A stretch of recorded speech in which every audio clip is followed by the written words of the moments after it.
Diana Long, and I have Ms. Ward and her whole group. I'm talking about therapy and a lot of other things that they're experts at, and they help me with all the time. So I have a group because we're going to also talk a little bit about collaboration amongst ourselves. So classroom teacher Ms. Jecas, DeMarco is going to talk a little bit about some therapy programs, and Pat Sterling is going to talk about our transition. But as you know, I kind of coordinate the therapy services here. I'm an OT by discipline, so I also treat. So I have the nice opportunity to be kind of in the trenches, but also oversee everything, which is really nice. And as all your parents have known, most of your students are older now. You know, we start out with very individualized programs when the children are younger, and we like to do some what we call push in or pull out, depending on their needs. And then we move into more of a group process because when they are older, that's really how they have to be able to function. And the one word I want you to really come away with today is the word consultation. Because as your students graduate and go into day programs or any other type of program, you can always ask for therapy consultation to go in and relook at the skills and the strategies we've developed in the school plan. Typically, they won't pick up the students to do a treatment, an actual treatment plan, but then they can go in and just make sure that all the skills and the strategies we've developed through school are carried over into the adult world. So remember that word consultation is a really big thing. I also do some work at Jersey Shore. We do have some of our students come back for what we call like just to regenerate their program, particularly like physical therapy or OT. And again, it's more of a consultation strategy development type of a thing as the students get older. So just remember that. In terms of some of our programs for therapy, we do have an orthotic clinic. We have an association with Children's Specialized Hospital, and Dr. Armento comes here 2 to 3 times a year. And so our physical therapists will make the referral, or if a parent has some concerns about some walking or neuromuscular issues, they can be referred for clinic. Our parents come and meet Dr. Armento. We try to make it as easy and smooth and seamless as possible. And then we have our orthotists come in if we need to do some recommendations for shoes or braces or those type of things. So we have a really nice program with that, and we do appreciate administration for supporting us in that. We also have a relationship with the New Jersey Feeding Associates in East Brunswick. And so some of our younger students and our older students have some issues with feeding, swallowing and those type of things. So we have a consultant that comes in and addresses those issues with us as well twice a year. So we really kind of cover everything. In addition, I wanted to speak a little bit about our technology program. We have Erin DeLuca is here, and she is a certified assistive technology provider. And so she stays on top of all the technology, particularly for the voice-activated output systems, as well as for some of our computer needs. So we're always on top of these issues. We try to stay as current as we can. And the other nice thing is we have Chevy, who is now our tech assistant, and she's available to do a lot of the repair of things, and that has been a wealth of help to program devices, etc. So that's been a really nice thing. Moving on to my team here for collaboration, we really here, I think Harbor School is really a unique place because the therapy services are able to collaborate within the classroom so easily, and it's really, it makes us feel like we're part of a bigger system, and it benefits all of your students. So we have weekly staffings, if anyone didn't know that, with the classroom teachers, so all the therapists attend, and we kind of go through a problem-oriented thing, or we talk about curriculum things the teacher's presenting so we can utilize them in our sessions. In addition, we do some integrative sessions inside the classroom. So I'm going to hand it over to Karen DeMarco, who's going to talk a little bit about our yoga program, which is one of our nice integrative sessions that we're doing this year. Hi, I think most of you know me by now. I'm kind of a dinosaur around here. So that being said, when I relook at the school year or the summer extended program every year, I try to come up with some new ideas so things don't get stale. And a lot of the kids, I've had the same kids for occupational therapy year after year. So I'm always trying new things and trying to think of new ways to motivate them. So I've had my own yoga practice that I do yoga on my own for for about the past 15 years, and I've really realized the benefit that it's done for my life. And probably about 5 or 6 years ago, I started doing some chair yoga with the students in some of the older classes, and they really, really took to it, and I kind of expanded on that a little bit and got a little more involved in doing some yoga things in the classrooms. I've been to therapy conferences on bringing yoga into classrooms. I've done a lot of my own research on it and the benefits of it, to use it especially with the special ed population. And this year we were fortunate enough to have someone who has a special education background and is a certified yoga instructor, who was willing to donate her time once a week to come in and work with me and some of the other therapists on trying to establish some more school-wide yoga things and getting the whole school more involved in yoga practice. And not only the physical poses of yoga, but the mental and psychological portion of yoga that is so important, not for all of us in this hectic age that we live in, but also for our students who really have some unique challenges. So we worked really well together. I'm sure she'll be back to visit, but she was here once a week since September. Thursday was my yoga day, and I just really looked forward to it and working with her. And she learned a lot from me as far as occupational therapy and some of the sensory issues that our students have, and I learned a lot from her. So it was really a great working relationship. So we're going to, try to keep some of the programs that we got off the ground this past year going and expand on them through the summer and next year. Also, Sarah McNulty, the speech therapist that I work collaboratively with in a lot of the classrooms, was also involved in expanding the yoga program from a speech perspective, which was great. So we were able to do some more along the lines of what Ms. Debbie does also, with some conflict resolution with the older kids, and really helping with some of their self-regulation and being able to handle stress and problems that come up during their school day. And I hope some of the graduates, we kind of drilled it into their brains, some of the great breathing techniques and calming techniques and things they can say to themselves to calm themselves down when they're really stressed and feel like they're going to have a meltdown. And I hope that they bring that with them when they graduate. So this summer, we're going to try and do, with the younger kids at least, some rainforest-themed yoga things. So that should be a lot of fun this summer, during the summer program. And I just want everybody to know, like, when people think about yoga, they usually just think about what's called asanas, or the physical poses, and the neuromuscular benefits of yoga. But it really is really good, and there's been so many research studies that are out there that have proven that it reduces anxiety, it diminishes problem behaviors in children, it decreases anger, and increases self-regulation, which is all the things as an occupational therapist I work on with my students, because if we don't have them in a regulated, focused state, they really can't concentrate on their academics and the other things they have to do during the school day. So it really can be a powerful tool for our students.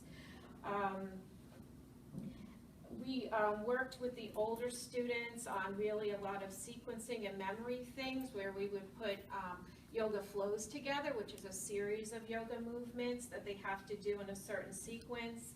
With the younger kids, we used a lot of yoga music. Hip hop yoga bop was a great favorite amongst our younger students. We used juggling scarves and rainbow streamers to increase their motor planning and their motivation, and they just really looked forward to Thursdays. We also, especially, even at the younger level, but especially with the older high school students, we did some sessions around mindfulness, which is a really big buzzword now out there in psychology and managing our emotions. We did some mindfulness exercises, which went really well. We also did some group collaboration exercises for the kids to really problem solve amongst themselves to come up with solutions to problems during our yoga groups. We worked a lot with the older kids too on being able to resolve conflicts with their peers. Really also trying to tune in on how they're feeling inside their own bodies and get in tune with their own emotions was something that was also really beneficial for them. I really think throughout the year that I saw a lot of great progress with our students and the high school students being able to make better choices when they're faced with a stressful situation during the day, and really monitor their own reactions to those situations. We really tried to include the staff when we went into the classroom, the teachers and the paraprofessionals, to really join into the yoga activities that what they were doing. Not only because I want them to carry it out when I'm not around, but also because it's beneficial to regulate the emotions of the staff as well. Because sometimes we get frustrated, we're a little edgy that day, we had a bad morning. Some of the breathing techniques and some things that we do during our yoga practice can really help the staff as well. And like some of the teachers now, which just makes me so happy, like I'll go in there and they're like, oh, it was a hectic day. I got the relaxation on the computer and we're gonna do our progressive relaxation now, and that makes me really happy, so hats off to those teachers. One of the things we also did to get the school-wide project going was to post some yoga goals in the classroom that the kids could refer to. And we tried to do it by seasons. We had springtime yoga goals school-wide. We had wintertime school-wide yoga goals. So that was helpful to get everybody on the same page. We also, some of the older students were really into learning some of the Sanskrit words that go along with yoga. They found it kind of fascinating and motivating. So for some of the kids, I had charts of some of the frequently used Sanskrit words in yoga and what they mean. One of the things to work on their fine motor skills, we did daily positive mantras where they had to touch each finger to their thumb, making a positive statement, just to help get their brain in a more positive mode instead of all the negative self-talk that they sometimes do to themselves, as well as we all do. We all need this. I try to do it myself every day. So just to wrap it up, I want everybody to put their hand up like this, and we're going to try it. You could just do one hand, you could do both hands. Usually I make the kids do both hands. So this is just one of them. So as you rub your thumb and your index finger together, we're going to say, I am grateful. Ready? I am grateful. Next finger. I am kind. Next finger. Peaceful. I am peaceful. And pinky. I am focused. Great job, guys. So that's been a lot of fun.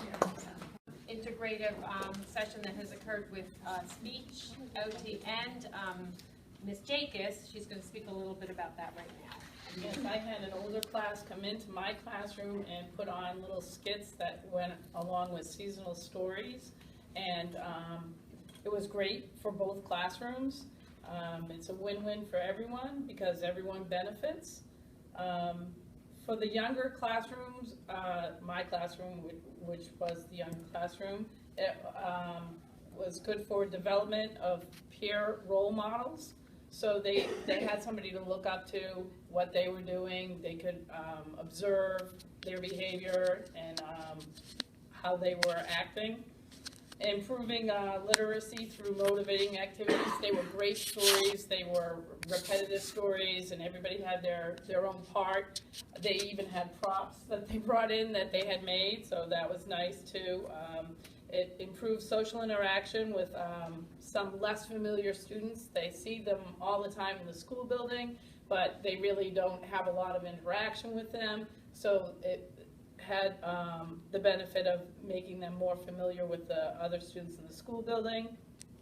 Increasing focus and attention during a group activity. They always want to watch some other student or child doing something. It's a lot more motivating than the teacher every day. Improve your motor planning and improve their motor planning through imitation of hand movements that go along with the story. They always had participation for the audience. So the audience always participated, and the students were following along with those motor movements.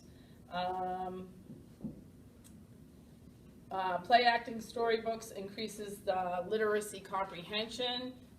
They're understanding more of what's happening because they're involved in the story, not just reading the story, and it fosters interest in reading for my students. For the older classroom, it fostered creativity through making the props to go along with the storybook. Needed practice of speaking in front of an audience, which is difficult for me.